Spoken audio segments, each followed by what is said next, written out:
वैष्णव को कम से कम 3 निष्ठाओं का पालन करना चाहिए, तभी उसका वैष्णव धर्म निभता है। सबसे पहला नाम निष्ठा, ठाकुर जी के नाम के प्रति निष्ठा। नाम जप नित्य किया करें। बंधुओं, कई लोगों को नाम जप में आलस्य आता है, नाम जप में उनको मन नहीं लगता, रुचि नहीं होती। पर सदा याद रखें कि नाम औषधि है।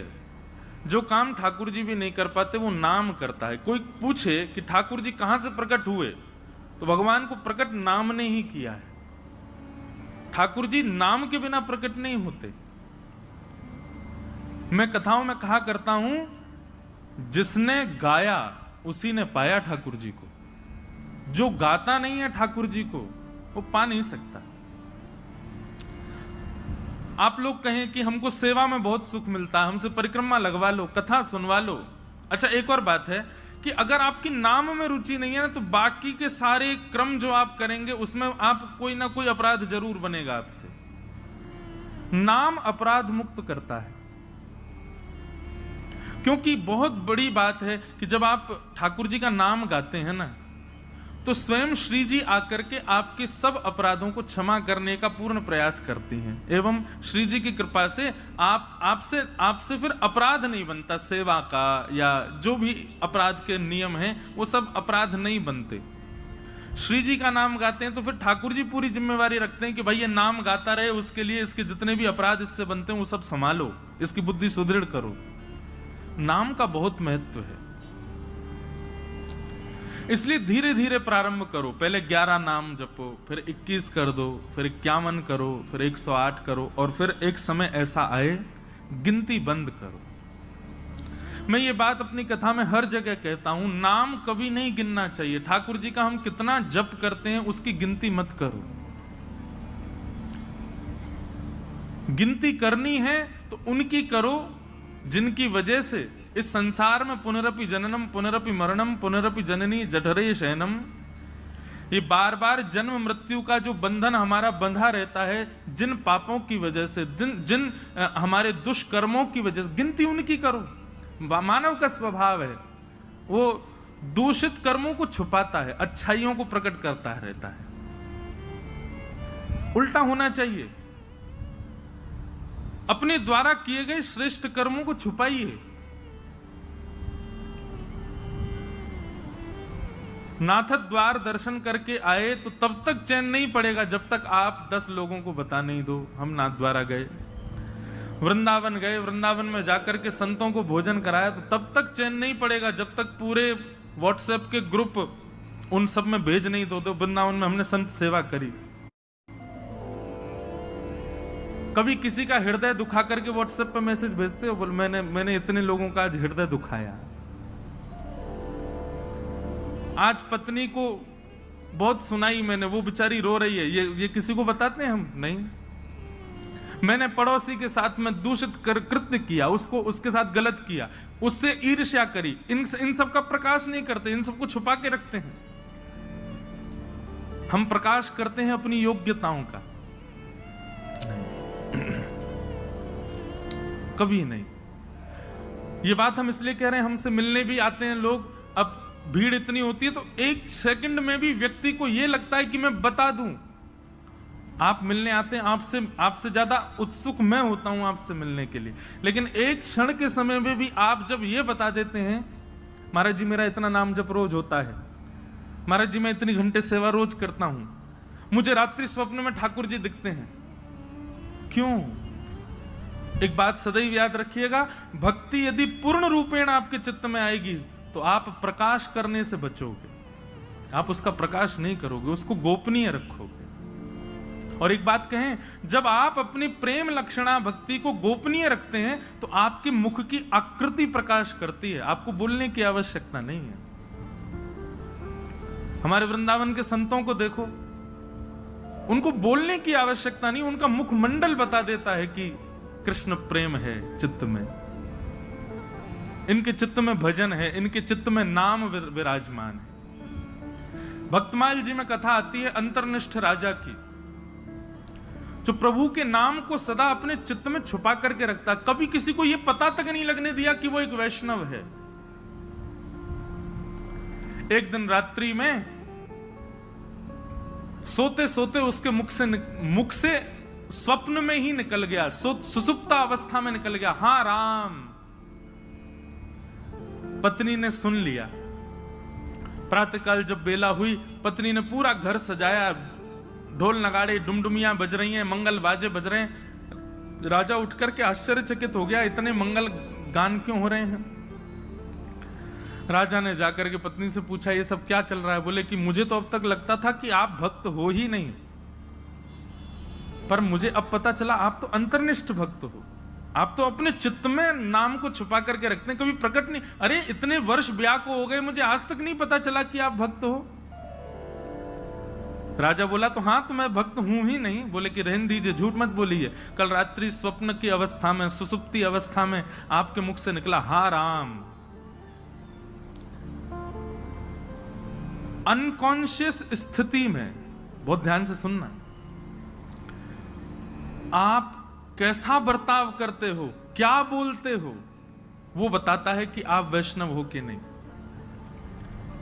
आपका बुद्धि विवेक सब बिल्कुल संयमित है और उस समय आप भक्ति भाव में रहो, ये सामान्य बात है। लेकिन कभी ऐसी स्थिति आ जाए जहां पर आपको यह भी नहीं पता कहां क्या करना है, कैसे करना है, क्या क्या मुझे होना चाहिए, ऐसे अनकॉन्शियस जब हो जाओ, तब आपके मुख से जो निकलता है उससे पता चलता है कि आप कौन है। अंदर जो है वो वास्तविक तभी निकलता है, और विशेष रूप से निद्रा की अवस्था में। निद्रा की अवस्था में बंधुओं, नाम जब अपनी तीव्रता में पहुंच जाता है ना, तब व्यक्ति निद्रा में भी, जब जैसे अंगड़ाइयां लेते हैं या फिर हम करवट बदलते हैं तो मुख से स्वर निकलता है। लेकिन नाम जब अपनी तीव्र अवस्था में पहुंच जाता है तो निद्रा में भी श्री राधा, राम, कृष्ण, ये नाम ही प्रकट होता है मुख से। ऐसी स्थिति हो जाती है तन की। उस अंतर्निष्ठ राजा को जैसे ही पता चला कि मेरे मुख से राम नाम निकल गया, पत्नी से बोला, देवी अब तुम राजपाट संभालो और सब संभालना, अब मैं जीवित नहीं रह सकता। पत्नी बोली, क्यों? बोले, मैंने सदा जिस नाम को छुपा करके चित्त में रखा, अपनी पत्नी तक को नहीं पता चलने दिया, वो नाम जब मेरे मुख से निकल गया, मतलब मेरे तन का त्याग नाम ने कर दिया, अब मैं जीवित कैसे रह सकता हूं। प्राण रूप मान करके मैं नाम को अपने हृदय में छुपा करके रखता था, अब वही निकल गया तो मैं जीवित कैसे रहूं। और ऐसा कहते ही तत्क्षण राजा ने अपने प्राण त्याग दिए। इतना बलवान है नाम। तो वैष्णव की प्रथम निष्ठा होती है नाम निष्ठा। आज मुझसे किसी ने प्रश्न किया, नाम जपने की विधि क्या है? ये विधि विधान जो होते हैं ना, ये श्लोकों के लिए होते हैं, मंत्रों के लिए होते हैं, नाम के लिए कोई विधि नहीं है। जपात सिद्धिर, जपात सिद्धिर, जपात सिद्धिर न संशय। उठते बैठते खाते पीते हंसते हर समय जपते रहो। नाम है ठाकुर जी का। आपका गुरु मंत्र जो है, गुरु श्लोक, गुरु मंत्र जो आपको मिला है, या द्वादशाक्षर मंत्र है, यो जो मंत्र की विधि है, उसके लिए तो आपको आसन चाहिए, स्वच्छता चाहिए, एक जगह बैठना, मन एकाग्र होना, ये सब चाहिए। पर नाम तो आप हर समय जप सकते हो, हर समय, हर क्षण। तो वैष्णव की सबसे पहली निष्ठा है नाम निष्ठा। इसलिए नाम को प्रारंभ कीजिए। अच्छा, नाम के प्रति 2-3 बातें ध्यान रखिएगा।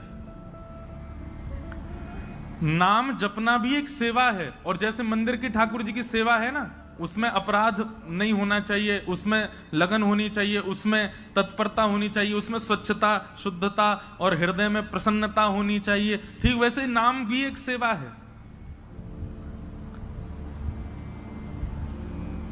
जब आप कृष्ण बोलें तो आपके चित्त में त्रिभंग लली वरहा पीड़म नटवर वपुः कर्णयो कर्णकारम कस्तूरी तिलकम ललाट पटले वक्षस्थले कौस्तुभम नासाग्रे वर मुक्ति कंतर तले वेणु करे कंकणम सर्वांगे हरिचंदनम सुललितम कंठे च मुक्तावली गोप स्त्री परिवेष्टितो विजयते गोपाल चूड़ामणि।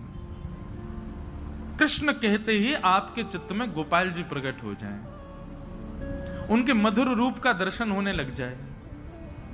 श्री राधा कहते ही अति सुकुमारी अति सुकोमला हमारी वृषभानु नंदिनी किशोरी जी की झांकी आ जाए, और फिर उस नाम को ही कभी इत्र मान करके, उस नाम को ही पंचगव्य पंचामृत मान करके, उस नाम को ही वस्त्र मान करके, उस नामी की ही श्रृंगार करो, सेवा करो, माला पधराओ, सुंदर नाम से ही आरती करो, नाम का ही प्रसाद भोग अर्पित करो। इस प्रकार नाम से निष्ठा से सेवा होती है।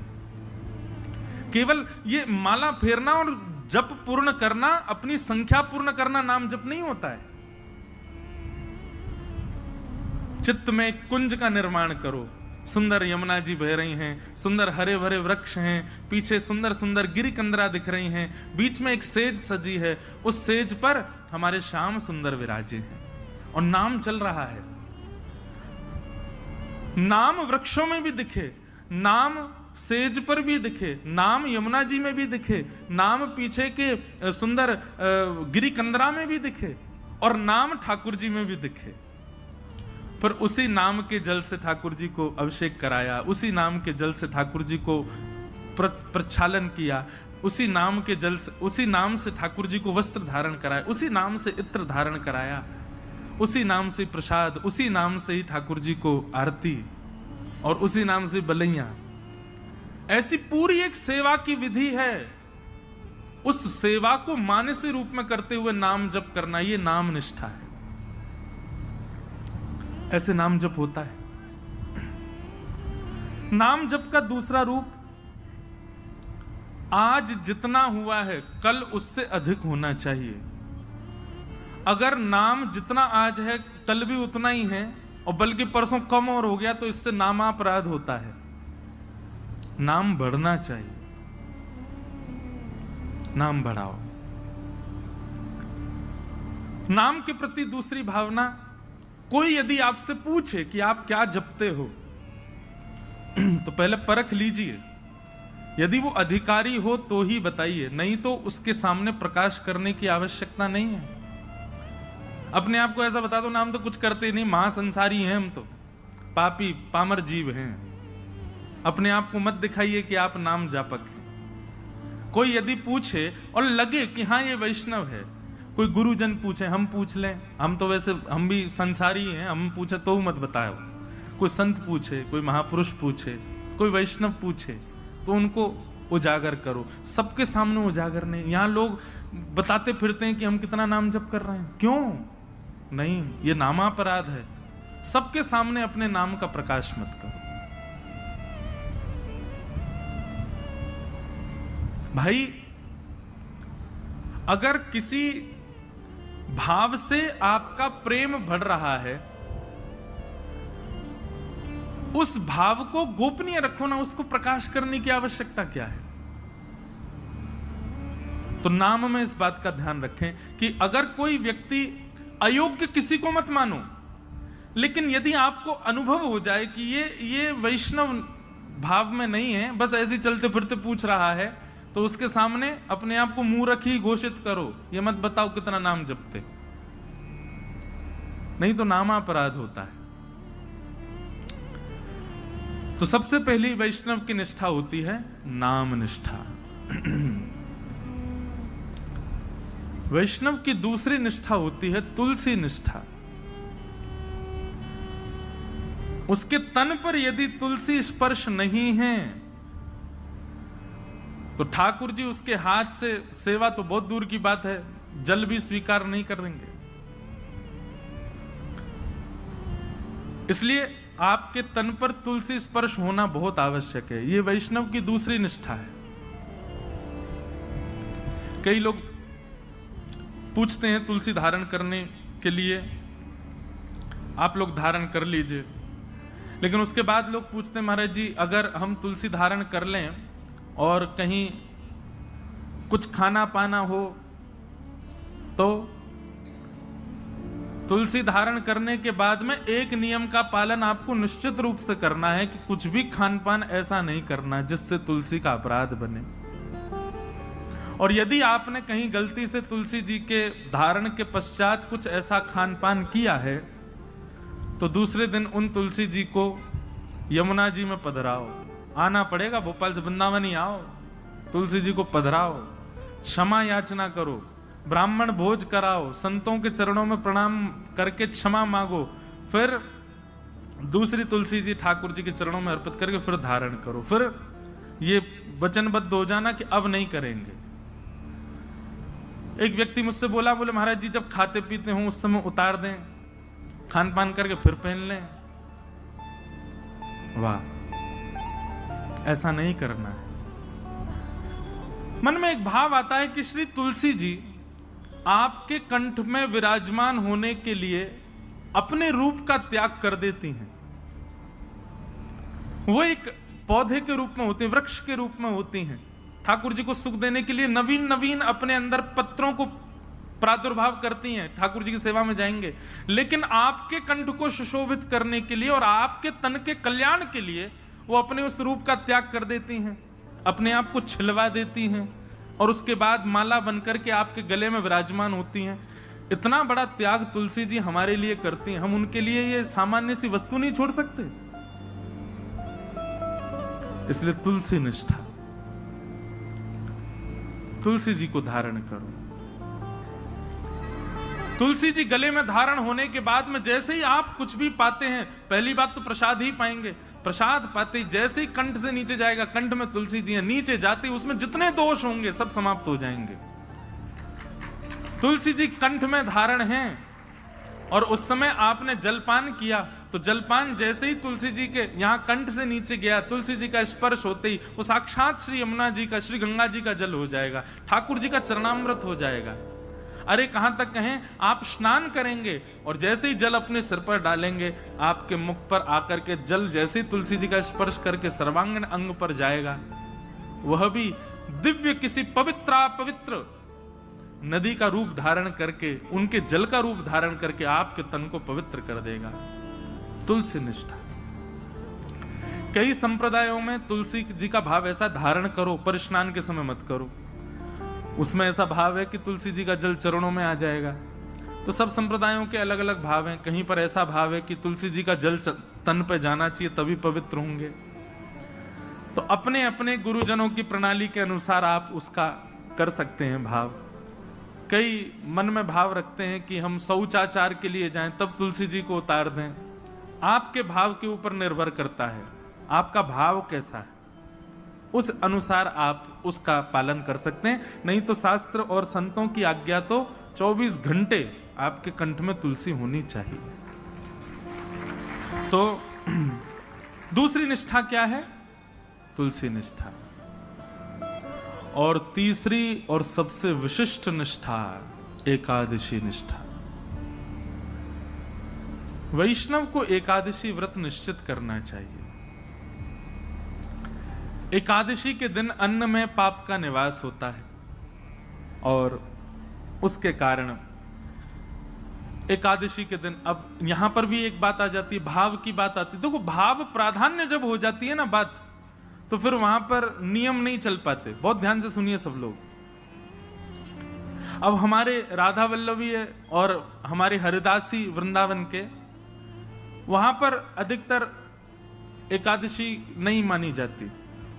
क्यों? उनका भाव ऐसा है कि भाई ठाकुर जी का भोग है, कल हमने ठाकुर जी को भोग लगाया, वो अन्न था जिसको हमने भोग लगाया, प्रसाद बन गया। अब आज एकादशी है, हम उस प्रसाद में फिर ये कर रहे हैं कि नहीं आज एकादशी, आज तो हम उसको पा ही नहीं सकते। तो ठाकुर जी का भोग, उसमें एकादशी पर अन्न कैसे हो सकता है? हम प्रसाद को अन्न कैसे मान सकते हैं? इसलिए कहीं ये भाव उत्पन्न ना हो, इसलिए कई हमारे आचार्य चरणों की प्रणाली में भाव से एकादशी का नहीं नियम माना जाता। पर आजकल के मॉडर्न जमाने में करवा चौथ भी नहीं रखती कई माताएं। क्यों? अरे मेरा ब्याह हुआ, मेरा पति इतना फल फूल रहा है, उसके लिए मैं भोजन क्यों त्यागूं? मैं तो खूब रज रज के पाऊंगी। इसलिए माताएं पाती हैं। देखो कितना भी आप पाओ, लेकिन जब करवा चौथ के दिन कोई मां, कोई बहन अपने पति के लिए व्रत करती है, तो एक दिन के लिए किया गया व्रत वो शोभनीय लगता, सुंदर लगता, उसमें कोई पीड़ा नहीं, सबको अच्छा लगता। बल्कि माताएं सौभाग्य मानती हैं कि हम व्रत करें। और आजकल तो भाई लोग भी करते हैं पत्नी के लिए। अच्छा है, आप लोग ज्यादा एक्सपीरियंस्ड हो, हमको नहीं पता। लेकिन हमारे लिए तो भैया ये एकादशी जो है ना, हमारे प्रियतम के लिए ये करवा चौथ का व्रत है हमारा। हम अपने श्याम सुंदर रूपी प्रियतम के, अच्छा लोग कहते हैं आयु बढ़ती आदि आदि, जो भी कुछ भी बढ़े ना बढ़े, लेकिन हाँ करवा चौथ का व्रत जब मां करती है तो उसका अपने पति के प्रति प्रेम बढ़ता है। पति को भी लगता है अरे मेरे वजह से बच्चा भूखी प्यासी बैठी सुबह से। भाई सेक्रीफाइस जो होता है ना, ये प्रेम में बहुत आवश्यक है।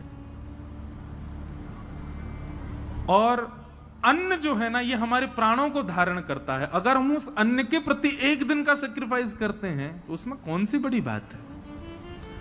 और भाई ऐसे सेक्रीफाइस यदि अगर रोज करो, सब जानते हैं एकादशी कैसी होती है। कुटू की पकौड़ी, कुटू की कचौड़ी, समा के चावल, मखाने की खीर। अगर व्यक्ति एकादशी वाला फलाहार नित्य करने लग जाए तो 7 दिन में 5 किलो वजन बढ़ जाए उसका। आप बाकी के दिन इतना नहीं पाते जितना एकादशी। और एकादशी के दिन तो कई लोगों को वैसे तो 3 बार पाएंगे, नाश्ता, भोजन, रात्रि भोजन। एकादशी के दिन 6 बार पाते हैं। बोले हमारा व्रत और है, बार बार कहते और है इस बात को, व्रत है आज हमारा। सब बातों की बात एकादशी करनी चाहिए। और उसके पीछे भाव क्या है? हम अपने प्रियतम के लिए, बस हमारा भक्ति में प्रेम बढ़े, हमारी प्रेम लक्षणा भक्ति बढ़े, हमको वो और प्रिय लगे, उसके लिए हम व्रत कर रहे हैं। अन्न जल का त्याग करके, फलाहारी होकर के व्रत कर रहे हैं। पर हम एक बात आपसे निवेदन करें, एकादशी में कुछ चीजें और मिलाइए। व्रत का मतलब क्या होता है? हमने एक पर्टिकुलर वस्तु का त्याग कर दिया। पर एक बात मेरे मन में कभी कभी आती है कि अन्न का त्याग करना कोई बहुत बड़ी बात नहीं है। आजकल के बच्चे सो करके उठते 12 बजे हैं और 12 बजे उठते हैं तो फिर भोजन पानी उनका ऐसे ही अस्त व्यस्त ही रहता है। आजकल के बच्चे एक समय ही भोजन कर लें वही बहुत है। तो भोजन का त्याग करना कोई बहुत बड़ी बात नहीं है। कई लोग बिना भोजन के भी निकल जाते हैं, बिना भोजन के भी रह लेते हैं। ये उस समय बड़ी बात थी जब और साधन नहीं थे, जब हमारे पास में टीवी नहीं था, हमारे पास में फोन नहीं था, इंटरनेट नहीं था, ये सारी आधुनिकताएं नहीं थी। तब मानव का एक ही काम था, काम करो भोजन पाओ, काम करो भोजन पाओ। भोजन ही सब कुछ होता था। उन कालों में उस भोजन को त्यागने के लिए व्रत की विधा बनाई गई। पर आज वास्तव में व्रत उस वस्तु का होना चाहिए जिसके बगैर आप एक क्षण नहीं रह सकते। उस वस्तु का व्रत होना चाहिए। तो कई बातें हैं। एकादशी में 2-3 चीजें जोड़िए। अब आज की तो निकल गई, अगली एकादशी आवे तो जैसे जो आपका अवगुण है, जैसे कई भाई लोगों को, कई लोगों के अंदर अवगुण आ जाता है। कुछ खान पान का अवगुण हो, स्वभाव व्यवहार का अवगुण हो। सब जानते हैं कि मेरे अंदर अवगुण क्या है। मुझे क्रोध बहुत आता है, मुझे इसके प्रति ईर्ष्या होती है, मुझे ऐसा लोभ होता है, मुझे इसके प्रति मोह है। ये जो जो आपकी दूषितताएं, उनका व्रत कीजिए। सावधानी से सुनो, सब लोग इधर देखो, कथा सुनो।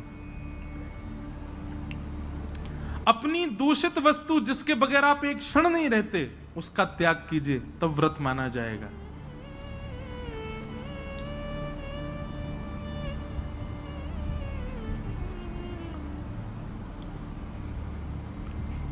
निकालिए, लिस्ट बनाइए, ऐसे कौन कौन सी वस्तुएं हैं जिनके बगैर आप एक क्षण नहीं रह पाते। संसारी वस्तु, उसका व्रत कीजिए, एक दिन व्रत कीजिए। अगली एकादशी पर नियम बनाओ। सबसे ज्यादा तो फोन ही है भैया, उसके बिना ही नहीं रह पाते हम। अगली एकादशी प्रयास करके देखो। हम अपने ऊपर इसलिए लागू नहीं कर सकते, हम तो सफर में रहते हैं, इधर उधर आना जाना लगा रहता है, तो कुछ ना कुछ काम रहते हैं, तो इसलिए हम वो तो नहीं करते। फिर एकादशियों पर इंद्रियों की एकादशी करो, जैसे नेत्रों की एकादशी। नेत्रों की एकादशी मतलब आज नेत्रों से केवल और केवल ठाकुर जी और ठाकुर जी के भक्तों का दर्शन करेंगे। ठाकुर जी का दर्शन और ठाकुर जी के भक्तों का दर्शन। तो एकादशी के दिन बस लगे हैं, अब नहीं जा सकते वृंदावन तो फोन पे ही दर्शन करो। राधा वल्लभ जी, राधा रमन जी, श्री वृंदावन बिहारी लाल जी, गोविंद देव जी, गोपीनाथ जी, द्वारिकाधीश जी, बद्रीनाथ जी, सुबह से लगे दर्शन करने में। और वैष्णवों का दर्शन करो, चुन करके निकाल के अपनी बाइक गाड़ी जाओ, संतों के यहाँ जाओ, वैष्णवों के यहाँ जाओ, जाकर के उनको प्रणाम करो। एकादशी ऐसे व्यतीत करो। नेत्रों की एकादशी, कानों की एकादशी।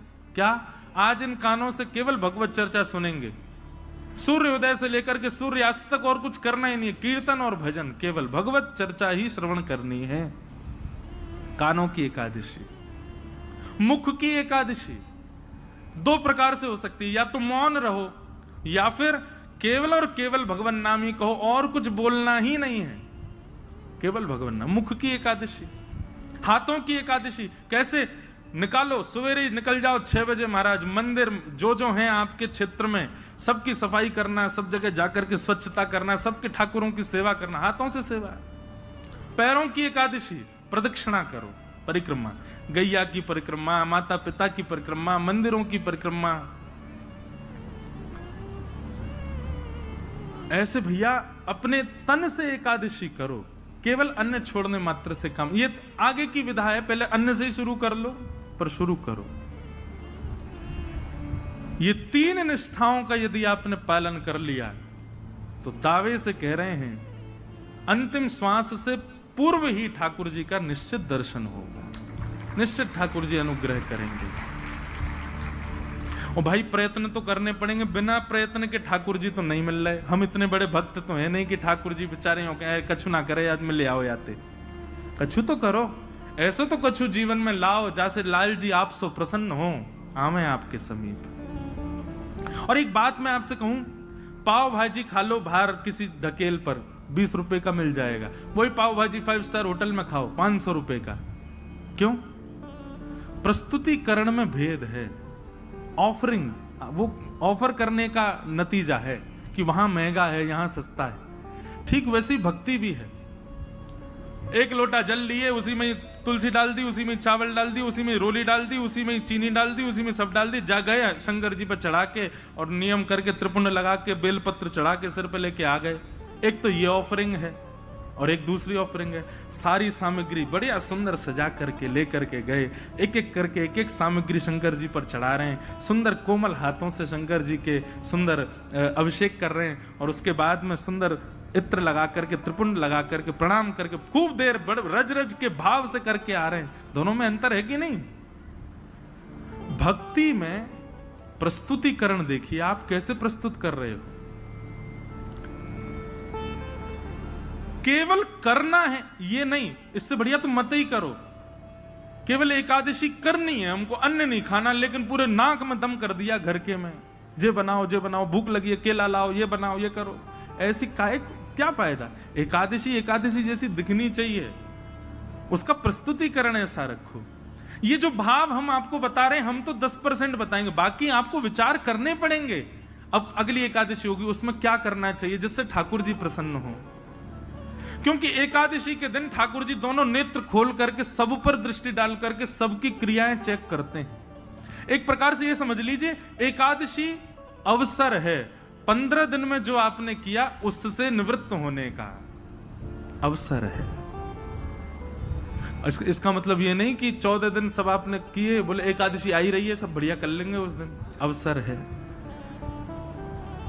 अवसर मिला, अब अगले दिन से प्रयास करें कि अब दूषित नहीं करना है। बहुत सारे भाव हैं, मैं तो बोलते ही चला जाऊंगा। हमारे गुरुदेव एक बात कहते हैं कि भाव थोड़े कह करके और फिर आगे बढ़ो। मैंने कहा क्यों गुरुजी, पूरा प्रस्तुतिकरण नहीं कर? बोले नहीं, कुछ गृह कार्य रहने दो ना, उनको भी सोचने दो, श्रोताओं को भी। तो अब आगे की चीज आप विचार करो। ये 3 निष्ठाएं हैं, इन तीनों निष्ठाओं में एक चीज का ध्यान रखना है, प्रस्तुतिकरण। नाम जप कितना कर रहे हैं ये जरूरी नहीं है, पर जितना कर रहे हैं कैसे कर रहे हैं ये आवश्यक है। तुलसी निष्ठा केवल गले में पहन करके डोल रहे हैं ये नहीं, तुलसी जी को धारण करके आप कितना मान सम्मान का ध्यान रख रहे हैं, कितने आचार विचार की शुद्धता कर रहे हैं ये आवश्यक है। एकादशी कर रहे हैं, पर एकादशी के दिन आपका व्यवहार, आपका स्वभाव, आपकी क्रियाएं कैसी हैं उसका ध्यान रखें।